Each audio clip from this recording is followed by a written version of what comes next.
দেশের জনপ্রিয় অনলাইন শিক্ষা প্ল্যাটফর্ম 10 মিনিট স্কুল অনির্দিষ্টকালের জন্য বন্ধ ঘোষণা করা হয়েছে। শুক্রবার মধ্যরাতে প্রতিষ্ঠানটির অফিসিয়াল ফেসবুক পেজ থেকে এ ঘোষণা দেওয়া হয়।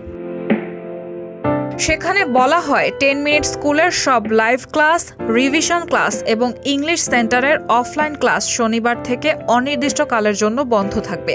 ক্লাস বন্ধ থাকলেও সচল থাকবে তাদের ওয়েবসাইট ও ইউটিউবে আগের সব পাঠদানের ভিডিওগুলো।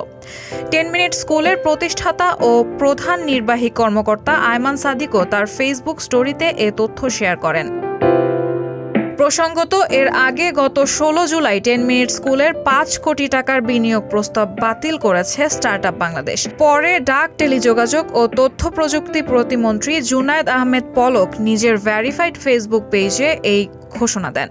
10 মিনিট স্কুলের প্রতিষ্ঠাতা ও সিইও আয়মান সাদিক চলমান কোটা সংস্কার আন্দোলনের সংহতি জানিয়ে বেশ কয়েকটি স্ট্যাটাস দিয়েছিলেন। এক পোস্টে তিনি লিখেছেন, রক্তাক্ত ঢাকা বিশ্ববিদ্যালয়, আমার ক্যাম্পাসের রক্ত কেন, প্রতিবাদ জানাই। তিনি আরও লেখেন, কোটা সংস্কার চাই, মেধা হোক সবচেয়ে বড় কোঠা। তাছাড়া সম্প্রতি একটি বেসরকারি টেলিভিশনে দেওয়া সাক্ষাৎকারে তিনি বলেন, কোটা আন্দোলন 2018 থেকে শুরু হয়েছে। তখনও আমি প্রপারলি সেই আন্দোলনকে সমর্থন জানিয়েছিলাম। মেধা হবে বাংলাদেশের সবচেয়ে বড় কোটা, এটাতে কোনো ডাউট থাকা উচিত নয়। রায়হানা মুন, সবার কথা।